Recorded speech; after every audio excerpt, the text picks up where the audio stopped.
Olá, sou o Phil de Princeton. É um vídeo especial para o canal Fórum de Teologia. Aprecie.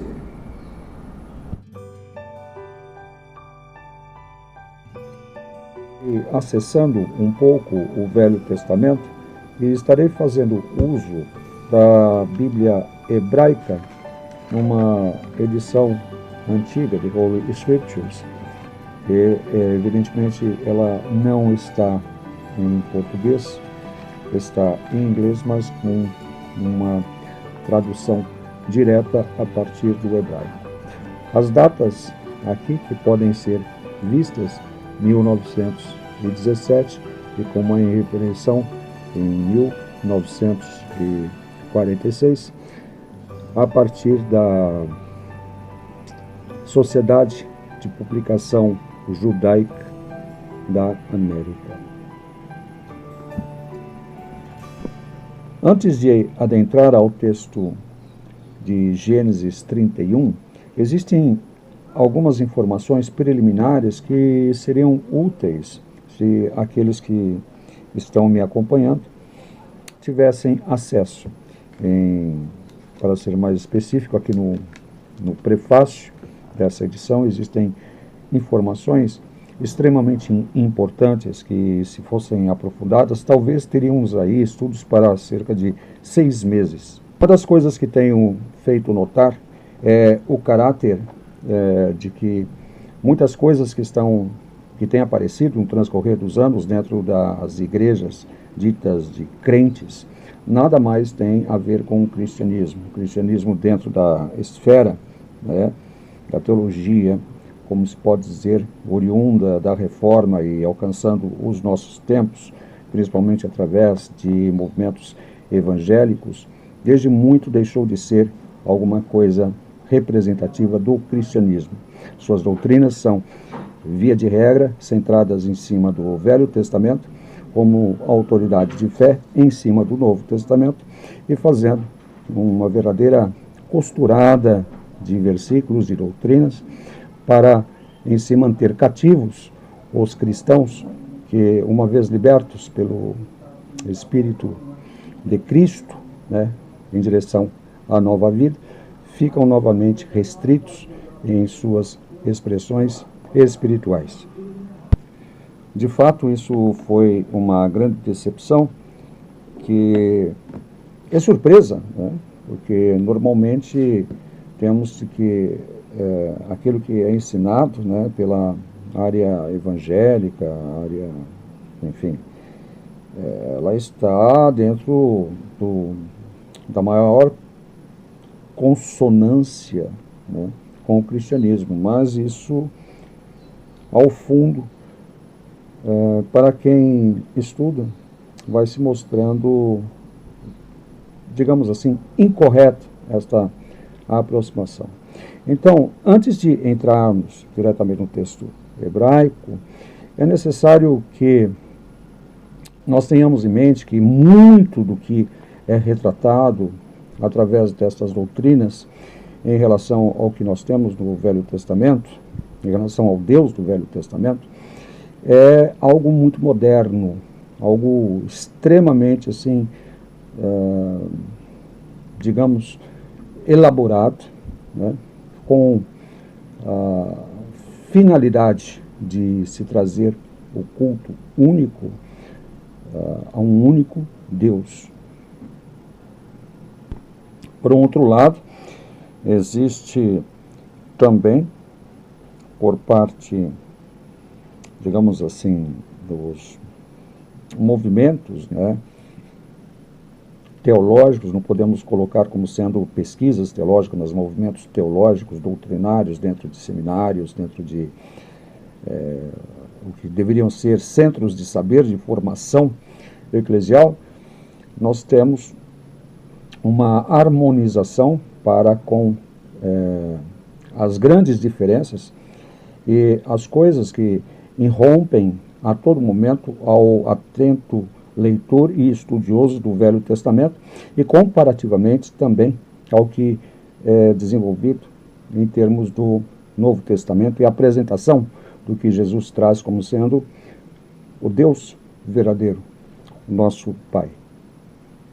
Dentre essas apresentações mais modernas, né, vem diversas características com relação ao Deus do Velho Testamento. Ora, antes de qualquer coisa, não creio que seja oriundo da parte judaica, mas muito mais da parte da, digamos assim, que está carente de saber, a ignorância dentro do estudo talvez mais conservador, em parte dentro do liberal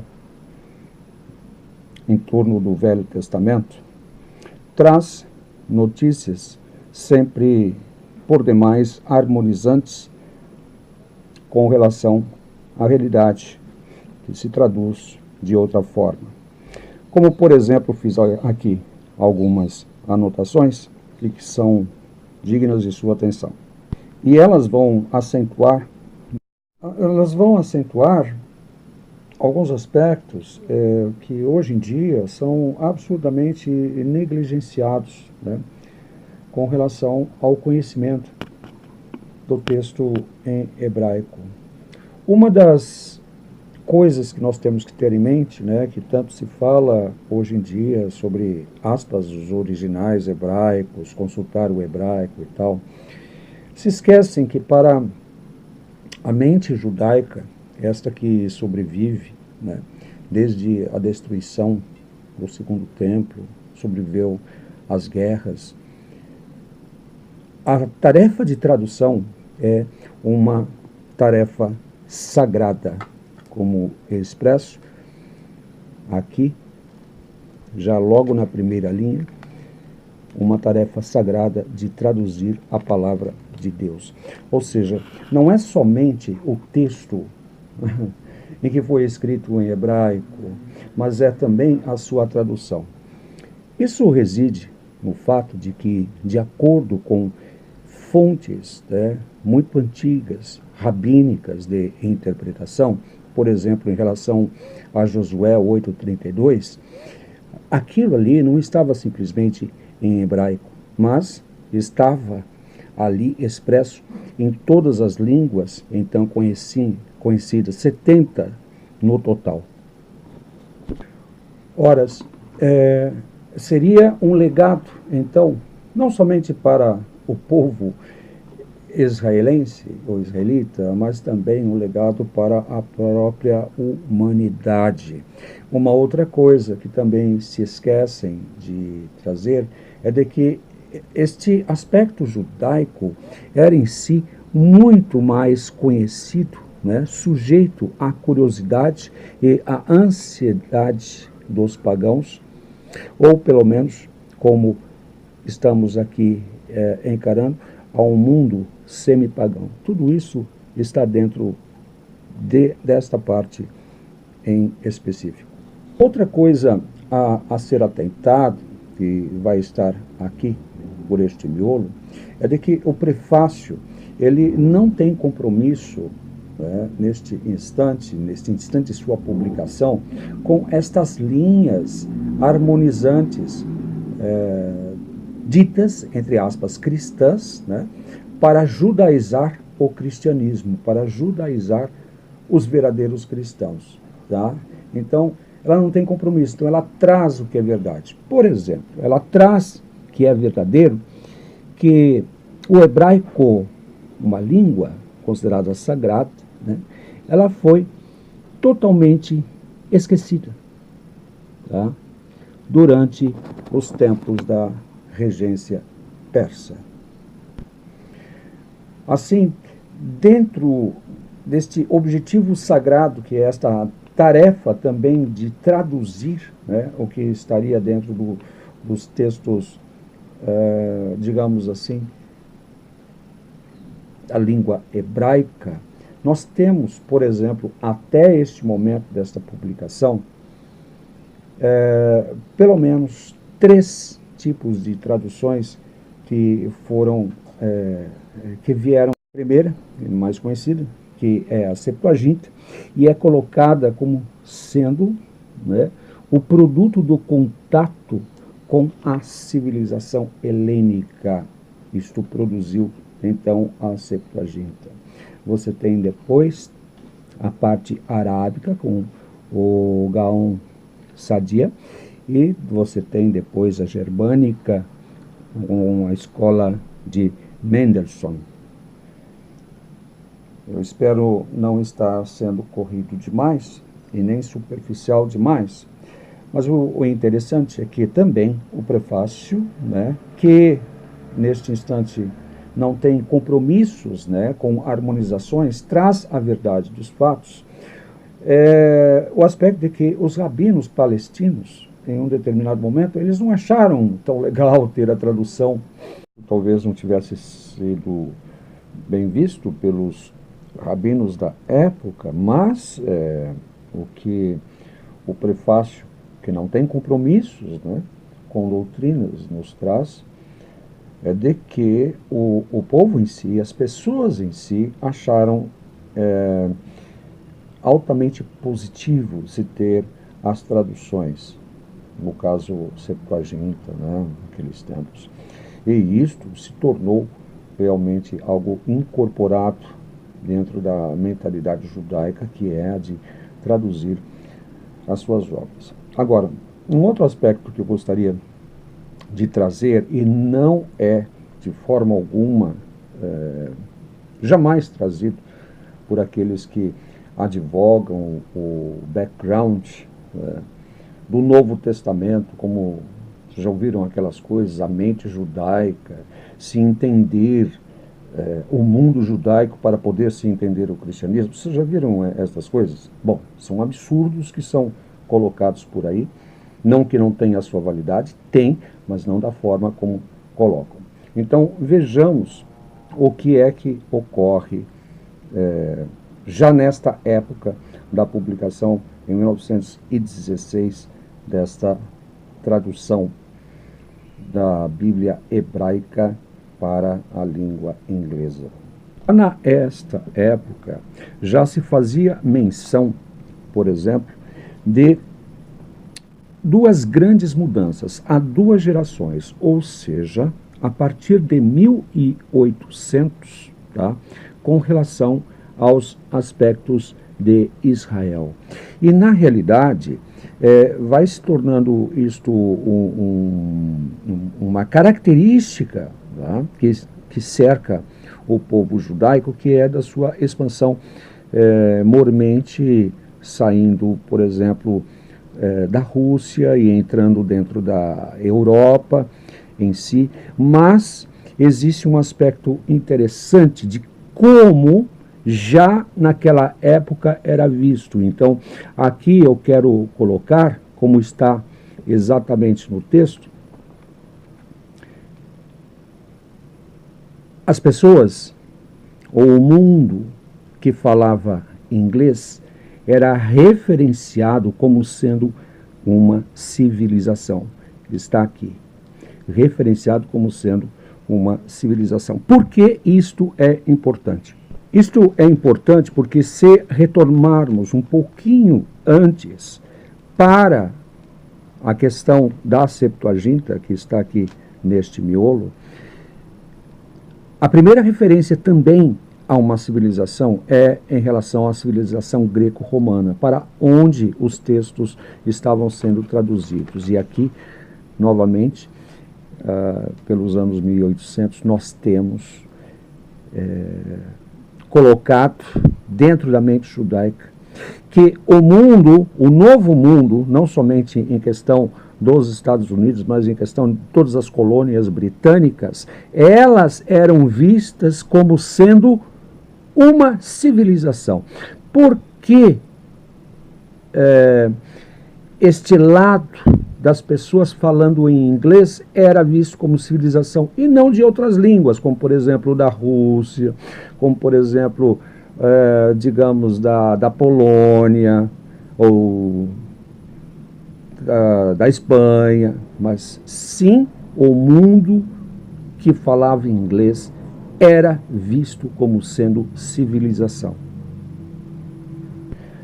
A resposta reside no fato de que aqueles que promulgam dentro das igrejas cristãs, algum conhecimento sobre o hebraico, sobre as leis hebraicas, e querem judaizar o cristianismo, eles não têm o conhecimento do que é que se passava dentro da verdadeiramente judaica desde os tempos bíblicos. Desde os tempos de Alexandre. Eles não passam porque eles não têm o conhecimento. E está aqui, nesta linha, que diz o seguinte, em relação à civilização inglesa, ou de fala inglesa, tá? Qual, a menos que todos os sinais falhem,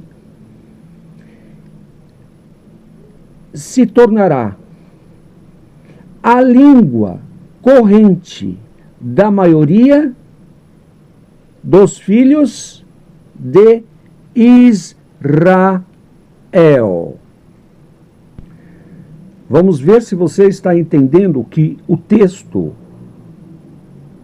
está dizendo. Vamos ver se você está entendendo o que eu estou dizendo. Eu estou falando a mesma coisa que o texto. Ou seja, enquanto vocês que ficam querendo judaizar o cristianismo, tá, trazendo aspectos do judaísmo que nunca existiram nos tempos bíblicos, nos tempos de Jesus, antes dos tempos de Jesus, querem trazer o Yahvé, a adoração daquele Deus do Velho Testamento, de acordo com as suas próprias concepções e as suas próprias fábulas. Israel verdadeiro está aqui mostrando que seu berço de civilização é o povo, é a civilização greco-romana, helênica, por assim dizer, e é aqueles que vêm a partir do que é também chamado de civilização de fala inglesa, porque a menos que todos os sinais, sabe o que eles estão atentando? Todos os sinais falhem, os filhos de Israel estarão falando estas línguas como suas línguas nativas. Isso quer dizer que enquanto vocês estão correndo atrás para aprender hebraico, o verdadeiro hebreu está aprendendo inglês. A língua mãe daqueles que são os filhos de Israel não é o hebraico. Porque, como já foi colocado aqui para trás, o hebraico, ele já havia sido esquecido nos tempos da Pérsia. Olha, e não falam. Ninguém falava em hebraico nos tempos de Jesus, exceto alguns poucos lá dentro do templo de Jerusalém. Mas eles estão cientes de que todas as tentativas, como por exemplo com Bar Kokhba, de instaurar o hebraico, não deram certo. E eles estão cientes de que existe um meio pelo qual o povo judaico sobrevive através dos séculos e é através e inserido dentro do que eles têm em mente como sendo civilização. E isto iniciou-se com os helênicos e iniciou-se aqui em nossos tempos, a partir de 1800, com o que eles chamam de civilização de fala inglesa. Porque é neste berço que os filhos de Israel se inserem, não naquilo que vocês inventam.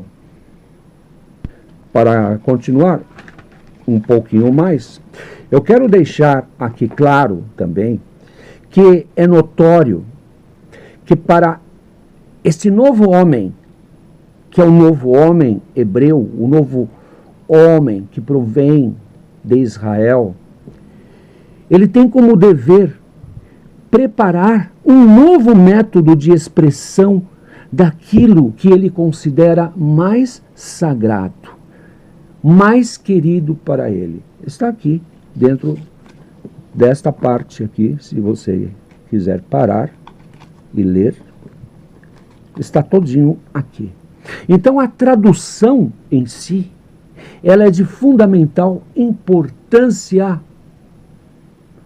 que vá para o idioma no qual eles se inserem na civilização, e não dentro deste espaço-tempo extremamente limitado e deturpado que pregam através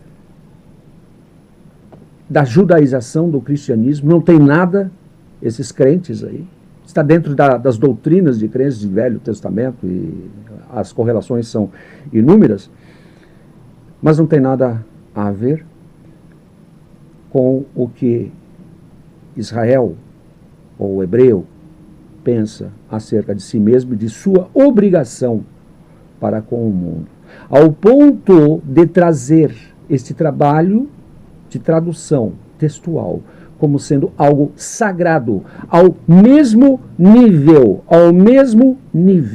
de seu texto, seja ele tenha sido escrito em hebraico, tenha sido escrito em aramaico, e digo mais, não somente traduzido, mas escrito em grego. Tendo falado o suficiente, vamos para o problema aqui em Gênesis 31. A partir aí do versículo 53. Vocês podem ler, eu estou lendo diretamente aqui da tradução para a língua inglesa. Não é necessário eu pegar diretamente do texto hebraico, não vai fazer muita diferença. Quase que nenhuma diferença. O que é que se processa? Nós temos no transcorrer do tempo uma harmonização, não é? Em relação à questão de monoteísmo dentro do Velho Testamento. Eu quero dizer que monoteísmo, na verdade, só surge com o surgimento, com o aparecimento do cristianismo, de Cristo. Não existe monoteísmo anterior. Todas as questões relacionadas a monoteísmo e politeísmo, elas têm que serem revistas. Não pode ser mais esse processo mentiroso que vão colocando na cabeça das pessoas. Vejamos aqui, no caso de Gênesis 31, 53. O que é que você vai ter? Você vai ter uma problemática. Uma problemática que não é solucionada pelas coisas que são trazidas pela teologia comum. Nós temos o Deus de Abraão, nós temos o Deus de Nahor, e nós temos aqui, e eu gostaria de trazer, que está em letra maiúscula, podem ver, o temor de Isaac, ou o horror de Isaac, ou o terror de Isaac, ou o medo de Isaac, que também é referenciado como sendo Elohim. Então nós temos Elohim para Abraão, Elohim para Nahor, Elohim para este terror que está em Isaac, e ainda temos o Elohim dos pais deles. Está compreendendo?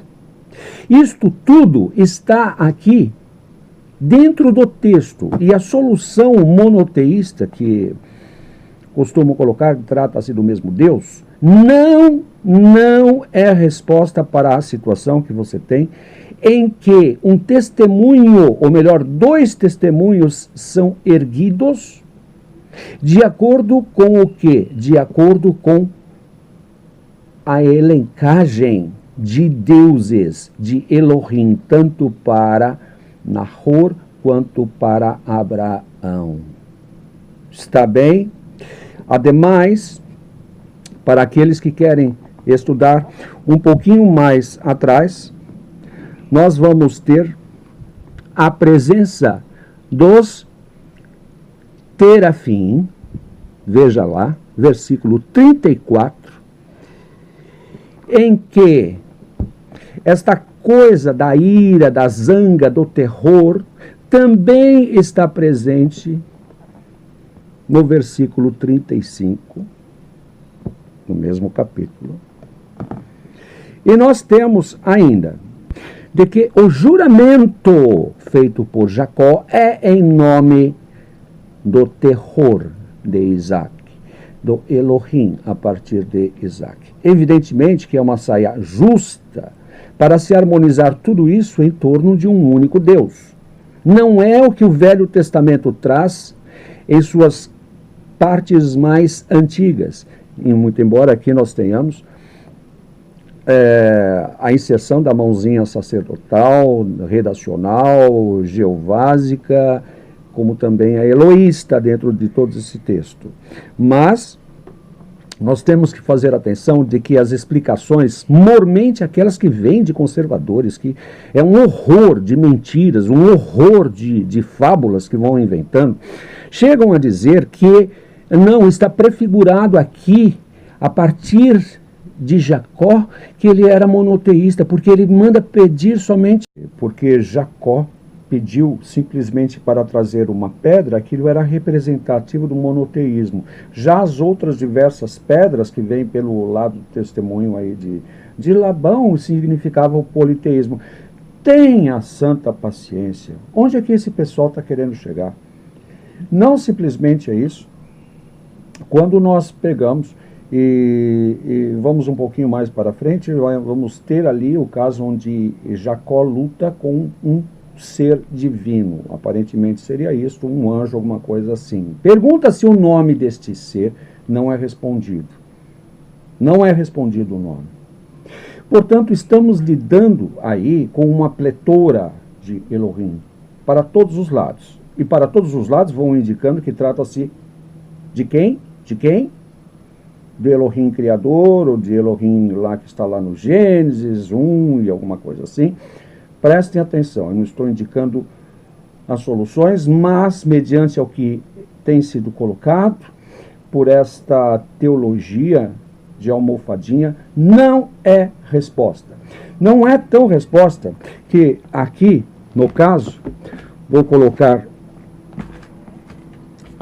a Bíblia de Jerusalém, ela chega a colocar um absurdo.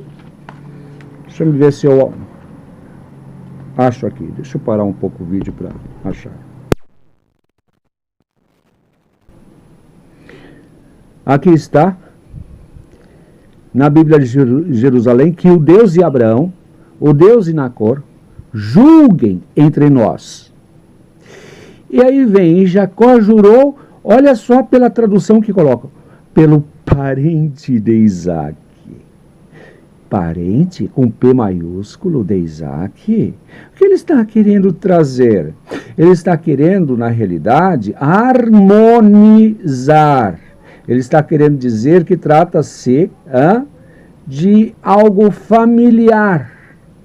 O texto não dá margem para isto, é altamente interpretativo. O texto no hebraico está como sendo realmente o horror, o terror, porque dentro do Velho Testamento, muitas condições onde você tem aparecimentos de Elohim são situações onde impera o terror, trevas absolutas mesmo, a coisa é braba, basta-se ler o Velho Testamento, basta-se ver o horror do próprio povo pedindo para Moisés, vai você Moisés, deixa nós aqui, não dá não, a coisa aí é feia, a coisa aí é braba. Bom, soluções, elas existem, nem sempre são as mais agradáveis. Eu, de qualquer maneira, deixei esse vídeo aqui, apenas como uma colaboração ao fórum, e espero que tenham apreciado. Não é a solução dos problemas, mas é indicativo de que aquilo que estão trazendo não está de acordo com o que era o entendimento destes sábios que escreveram isso. Tá? Não era. O que se tem hoje em dia sendo trazido por uma infinidade de doutrinas, aspas, ditas de crentes, não são de doutrinas de crentes extremamente judaizadas, cristianismo perdido, e o que nós temos é isso daí que eu estou colocando para a atenção de vocês. Tenham todos um bom dia, a gente se vê. Tchau.